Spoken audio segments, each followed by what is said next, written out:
their children to get meat and bread. There are so many dehumanizing elements in the welfare system that we are concerned about removing. Ultimately, we are concerned about a guaranteed annual income. And the other thing I think it is very necessary to say is that everybody's on welfare in this country. And when it comes to black people and poor people, we just call it something else. When it's for white people and rich, we call it subsidy. Welcome to the Filthy Wall, where we scrape the dirt off the pretty little stories society tries to sell you and show you the nasty truth hiding underneath. Today, we're talking about how the modern, strong, and independent movement, mixed with the sweet little candy called government welfare, has been pushing fathers right out of the house. You ready? This one's about to get uncomfortable. Somewhere along the line, being strong and independent stopped meaning working hard and building together and turned into, I don't need no man for nothing. I'll tell you why there's such a struggle right now for the single mother. One, society does not support single motherhood. There used to be this thing like, oh, you're a single mother, let us help you. Nobody cares anymore. But the biggest thing that people don't talk about is fewer and fewer men are willing to be stepdads. One of the biggest family secrets has always been that oldest child does not belong to him. Facts. That oldest child does not belong to him. Everybody knows it but the oldest child. And there are fewer and fewer men that are willing to sign up for it. And I do believe it's because of the child support laws. And it just takes a lot of money. So please understand that if you become a single mother, you're probably going to most likely raise that child by yourself for the rest of your life. And the men who create single mothers, they hate their single mother mom. So they really don't give a damn about you. They low-key hate her ass. So they're going to hate you too. The moment you look like, act like, and start talking like her. I keep posting these videos because I hope that I save at least one young lady. Do not have a baby with the man until you have been married to him for at least 2 years. At least 2 years. Because once you become a baby mama, you will probably most likely die a baby mama in today's society. Now don't get it twisted. There's nothing wrong with a woman who can handle her own. But lately, it's like the definition got hijacked. It went from strength to strategic isolation. It went from independence to incentive to cut the man out. And when you mix that with the welfare system, oh baby, you've got yourself a dangerous cocktail. The kind that doesn't just knock out a man, it knocks out the whole family. For blacks, even during slavery, when marriage for slaves was illegal, black children were more likely than today to be raised by both their mother and father. Economist Walter Williams has written that, according to census data from 1890 to 1940, a black child was more likely to grow up with married parents than a white child. For blacks, out-of-wedlock births have gone from 25% in 1965 to 73% in 2015.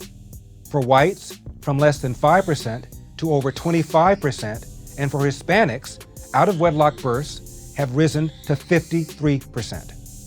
What happened to fathers? The answer is found in a basic law of economics. If you subsidize undesirable behavior, you will get more undesirable behavior. In 1949, the nation's poverty rate was 34%. By 1965, it was cut in half to 17%, all before President Lyndon Johnson's so-called war on poverty. But after that war began in 1965, poverty began to flatline. From 1965 until now, the government has spent over $20 trillion to fight poverty. The poverty rate has remained unchanged, but the relationship between poor men and women has changed dramatically. That's because our generous welfare system allows women, in effect, to marry the government. See, Uncle Sam's got this little deal. Hey, if there's no man in the house, we'll slide you some cash. Maybe a little food assistance. Throw in some housing vouchers. You don't even gotta work full-time if you don't want to. The fine print? Keep that man off the lease. Don't let him stay in the home. Don't marry him, because if you do, all that sweet government sugar disappears. Think about that. We've got a system that rewards keeping a father away from his kids. That's not just messed up, that's diabolical. You're taking away the stability, the structure, the role model on purpose. And then you wonder why we've got whole generations of boys who don't know how to be men, and girls who think chaos is normal. You ever see how this plays out in real life? We do not need men. They are an added bonus and fun in our life, but we are okay being single. And I think to go back into that bad bitch energy, there's a few things that you need to focus on. One being, who's your circle? How are you going to avoid being lonely? Because that's a big thing that does make you text your ex or text a past person in your life. And I've been a victim of it. I'm sure we all have. I think there's also, things that if you don't want to drink and you don't want to go out, you can also do like a full day of workouts, wellness, cold plunges. If you don't want to spend any money, do a walk. And there are so many things out there that we can look forward to and be excited about that don't have to do with boys. Some dude's trying to be there for his kids. He's buying clothes, he's helping with homework, he's showing up at games. But mama's got a little side hustle going. Not the legal kind, the government-funded kind. And the rule is dad can come over, but he can't live there. So now, he's half a dad, a visitor, a stranger in his own family. And then there's the other side of it, the ones who weaponize that independence. They'll scream, "I don't need no man," but don't mind collecting child support and government checks at the same time. They'll keep the kids as bargaining chips, because every time the man gets too comfortable, they threaten to take him to court or cut him off from seeing his kids. That's not strength, that's manipulation dressed up in empowerment quotes. And don't come at me with, "Oh, but some men don't do their part." Yeah, I know that. Deadbeats exist. But here's the part nobody likes to say. Deadbeat moms exist too.